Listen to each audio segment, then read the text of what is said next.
News room live में आज हमारे साथ चर्चा करने के लिए मौजूद है हमारे स्टूडियो में हिमांशी शर्मा, जावेद खान और कासिम भट्टी। आज के जो बड़े मुद्दे हैं जिन पर हमें चर्चा करनी है, उनमें से सबसे पहला मुद्दा जो है वो ये है कि बुलंदशहर में आज रेप की घटना सामने आई है। तो इस पर ज़्यादा जानकारी के लिए हम हिमांशी शर्मा से बात करते हैं। जी हिमांशी शर्मा, बताइए क्या घटना सामने आई बुलंदशहर में? हाथरस में जो केस हुआ था उसके बाद अब जो दूसरा केस हुआ है वो सेम टू सेम वैसा ही हुआ है बुलंदशहर में भी। वहाँ पे भी जो पीड़िता है उसके माँ बाप को ज़बरदस्ती एक तरीके से फोर्स करके और इस तरीके से बेटी को रात की रात जलवा दिया गया है जी। तो इस तरीके की घटनाएं आती रहती है रेप से जुड़ी हुई। और अलवर केस के मामले में भी अभी कोई कार्रवाई नहीं की गई है। ऐसे रेप के केस आए दिन होते रहते हैं। तो उस पर क्या अपडेट है? अभी पुलिस कुछ कार्रवाई कर रही है? अभी तो कोई अपडेट नहीं आई है। जैसा कि हिमांशी ने बताया कि बुलंदशहर में जो घटना सामने आई है, ये घटना पहली बार कोई सामने नहीं आई है, ये कोई पहला वाकया नहीं है, बल्कि हाथरस में भी और आए दिन लगातार इस तरह के जो मसाइल है वो पेश आते रहते हैं। इन पर हुकूमत कंट्रोल नहीं कर पाती है। ख़ास तौर पर आजकल हम देखें तो इलेक्शन का दौर चल रहा है।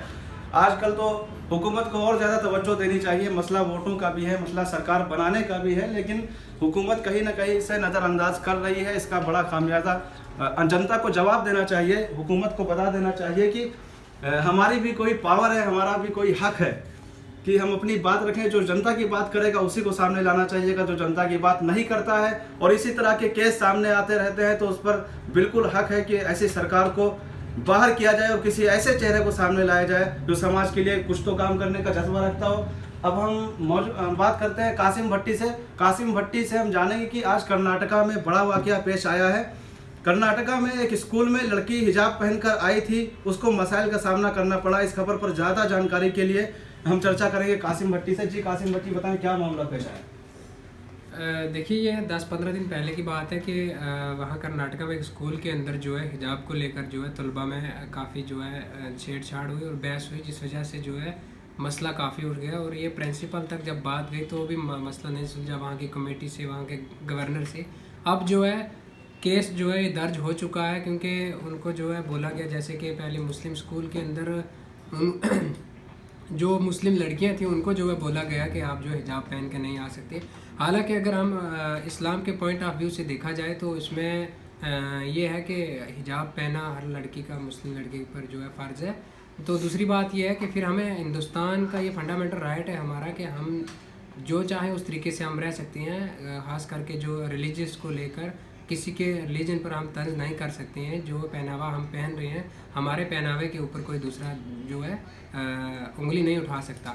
लेकिन अगर इसी को हम कानूनी नज़रिए से अगर हम देखें तो कानून के अंदर ये भी लिखा गया है कि स्कूल के अंदर सबकी यूनिफॉर्म एक ही होनी चाहिए। उसका मसला ये है कि ताकि जो गरीब बच्चा है उसकी भी यूनिफॉर्म हो और जो अमीर है उसकी भी यूनिफॉर्म हो, तो ताकि गरीब बच्चे को इस चीज़ का एहसास ना हो कि वो अमीर है और अच्छे कपड़े पहन कर आया है, तो इस वजह से यूनिफॉर्म को इक्वल किया गया। अगर तो इसके दो नज़रिए हो सकते हैं। पहला नज़रिया तो मैंने बता दिया कि इस्लाम के पॉइंट ऑफ व्यू से क्या है, लेकिन अगर कानून की बात करें तो उसमें स्कूल की जो यूनिफॉर्म है सबके इक्वल होनी चाहिए। तो इसी मसले को लेकर जो है काफ़ी जो विवाद हुआ है वहाँ पे। तो आप देखते हैं कि कोर्ट का इसमें क्या फ़ैसला होगा, क्या यूनिफॉर्म सबको इक्वल दी जाएगी या फिर जो हिजाब पहन के आ रहे हैं उनको हिजाब पहनने में जो है वो पहन सकते हैं और स्कूल आ सकते हैं। लेकिन उमूमन देखा जाता है कि इस तरह के मामला होते नहीं, यहाँ समझबूझ से लोग चलते हैं। जी बिल्कुल बिल्कुल, ये हिजाब वाला कहीं ना कहीं मालूम होता है कि मजहबी सेंटीमेंट है, इनको ना छेड़ा जाए। बिल्कुल बिल्कुल, यही तो मैं कह रहा हूँ कि जब हमें हमारे जो बुनियादी हकूक़ हैं उसके अगर पॉइंट ऑफ व्यू से देखा जाए तो ये गलत बात है भाई। हमारा हम जैसे चाहे रह सकते हैं, हमें बोलने का अधिकार है अपना पहनावे का, क्योंकि ये हिंदुस्तान के अंदर बहुत किस्म के जो है कल्चर हैं और अलग अलग जो रिलीजन के लोग जो रहते हैं, तो अपने हिसाब से वो पहनावा पहन सकते हैं। अगर कोई ऐसा मसला हो तो या तो वो नोटिस कोई जारी करें कि नहीं कोई हिजाब पहनकर नहीं आएगा। नोटिस भी जारी नहीं की जाती। नहीं, ऐसा कोई नोटिस भी नहीं है। अभी इस पर कोई फैसला हो ही नहीं सकता, क्योंकि उन बच्चे जो थे, तलबा थे, जितने भी तालिब इल्म थे, उन्होंने स्कूल आना बंद कर दिया, बाइकाट कर दिया है और उन्होंने जो है प्रोटेस्ट भी किया है इसको लेकर। और अब देखते हैं कि कोर्ट इसमें क्या फ़ैसला देगा। क्या यूनिफॉर्म ही सबको पहनना ज़रूरी है या फिर जो हिजाब पहन कर आना चाह रहे हैं उनको हिजाब ही वो पहन कर आ सकते हैं? तो ये नज़रिया है। बिल्कुल, जैसा कासिम भट्टी ने इस बारे में बताया कि वहाँ जो मसला पेश आया है ऐसा पहली बार नहीं है। मुल्क में ऐसे मसाइल पेश आते रहते हैं, लेकिन इसको दो तरीके से देखा जाना चाहिए। जिस तरह इन्होंने बताया कि एक तो मजहबी मामला है और एक जो है हमारे मुल्क का मामला है कि हमारे मुल्क का जो कानून है वो बराबर अधिकार देता है सबको। तो हर किसी को अपनी ज़िंदगी जीने का अधिकार है। अगर कोई ऐसा मामला होता है तो उस स्कूल को पहले नोटिस जारी करनी चाहिए। अगर नोटिस जारी कर देता है कि भाई सबको पहन कर आना है एक ही चीज़, तब तो बात होती है। लेकिन स्कूल कोई नोटिस जारी नहीं करता है, लेकिन उसके बावजूद बीच में अचानक उठता है यह मामला, तो ऐसा तो कुछ साजिश के तहत भी किया जा सकता है।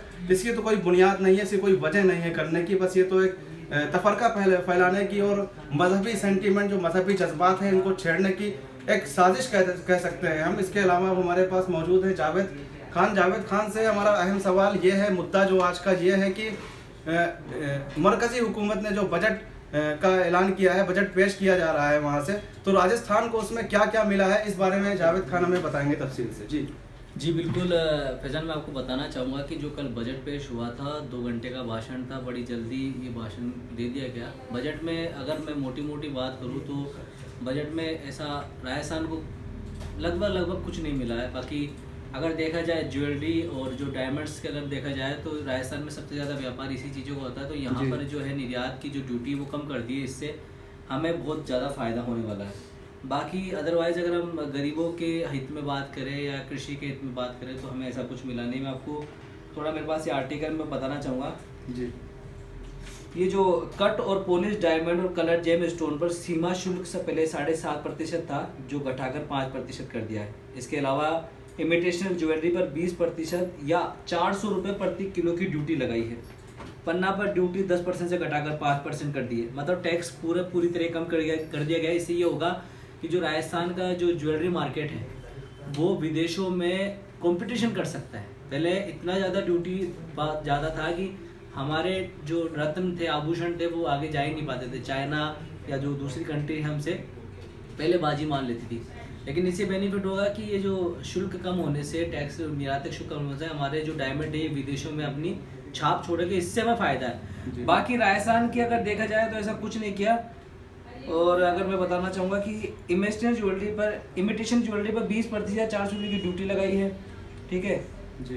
और क्योंकि हमारे जो राजस्थान में सबसे ज़्यादा रोजगार है, 10,000 लोगों को रोजगार इसी से चलता है और जयपुर इसका सबसे बड़ा सेक्टर है जी। तो राजस्थान को तो सिर्फ ज्वेलरी के अंदर ही मिला है, बाकी अदरवाइज तो कुछ नहीं मिला। इसको लेकर जो हमारे मुख्यमंत्री ने भी जो है निशाना साधा है। मैं आपको बताना चाहूँगा, मुख्यमंत्री अशोक गहलोत का बयान आया है। उन्होंने साफ तौर पे कहा है कि केंद्रीय वित्त मंत्री द्वारा पेश किए गए बजट को राजस्थान के मुख्यमंत्री ने निराशाजनक करार दिया है। गहलोत ने ट्वीट करते हुए प्रतिक्रिया दी है कि बजट उद्योगपतियों की जेब बनने वाला है। ये इसलिए कहा गया उद्योगपतियों की जेब बनने वाला है क्योंकि जो बिटकॉइंस जैसे डिजिटल करेंसी, उनमें निवेश करने के जो है जो रास्ते खोल दिए हैं जी। क्योंकि अब गरीब आदमी तो निवेश करेगा नहीं। गरीब आदमी को तो सिर्फ एक ही चीज़ सताती है, रोटी कपड़ा और मकान जी। बाकी जो बड़े उद्योगपति है वो निवेश करते हैं डिजिटल करेंसी में या शेयर मार्केट में, तो कहीं ना कहीं उनके लिए ये बजट अच्छा है। बाकी गरीबों की तरफ अगर देखा जाए तो ये बजट बिल्कुल अच्छा नहीं। यही बात मुख्यमंत्री अशोक गहलोत साहब ने कही है। मुख्यमंत्री ने यह भी कहा कि पिछले 7 साल में केंद्र सरकार का राजकोषीय घाटा दुगना हो गया है। इस बजट के बाद ये घाटा और बढ़ने वाला है। बजट में किसान, आम आदमी, गरीब, महिला और वंचित वर्ग को कोई विशेष प्रावधान नहीं दिया गया है, जैसा कि मैंने आपको बताया। और नए रोजगार के ऐलान का हश्र भी 2 करोड़, अभी नए रोजगार की बात भी की जो इस बजट में, जैसा कि हमने सुना होगा 2 करोड़ रोजगार मिलेगा जो आज तक नहीं मिला है। तो मुख्यमंत्री अशोक गहलोत ने ये कहा है कि ये जो नए रोजगार का जो इन्होंने बताया, इनका हश्र भी वैसा होगा जो 2 करोड़ रोजगार वाला जो जुमला था सरकार का, उसी तरह इसका हश्र होगा। तो कुल मिला के बात है, बजट पेश हो गया। बजट के अंदर डिजिटल करेंसी पर ज़्यादा ध्यान दिया गया है। और अगर सस्ते महंगे की बात अगर मैं आपको बताना चाहूँ तो मोबाइल फ़ोन सस्ते कर दिए, स्टील के बर्तन, मोबाइल फ़ोन के charger, petrol, chemical, smart watch, methanol, रत्न पत्थर और हीरे, क्योंकि एक्साइज ड्यूटी कम कर दी है। एसिटिक एसिड कम कर दिया है। अब ये मोबाइल फ़ोन वगैरह और ये जो डिजिटल जो है इलेक्ट्रॉनिक्स इन्होंने सस्ते किए, लेकिन खाने पीने की चीज़ों और गरीब पे कोई खास ध्यान नहीं दिया गया है। और बेरोजगारी है, कोई नई भर्तियों का को बराबर लाने की कोशिश तो नहीं की जा रही है। इसके सरकार की तरफ से बातें तो यही है कि ये भविष्य का बजट है।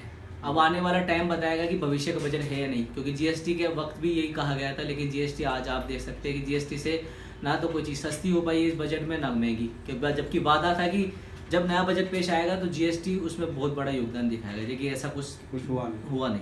मैं यही कहना चाहूँगा।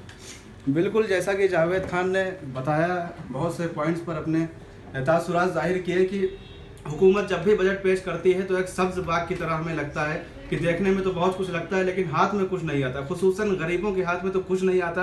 अगर कुछ फ़ायदा होता है तो वो पूंजीपतियों को और सरमायादारों को होता है। इसलिए हुकूमत तो बिल्कुल सरमायादारों के हाथों की कठपुतली बनकर रह गई है। हम कह सकते हैं बराबर साफ तौर पर दिखाई दे रहा है कि हुकूमत सरमायादारों के हाथ में जा चुकी है। तो जो हुकूमत गरीबों की बात नहीं करेगी ऐसी हुकूमत का फ़ायदा क्या, और जो बजट गरीबों को आवाम को फ़ायदा न पहुंचा पाए ऐसे बजट का फ़ायदा क्या।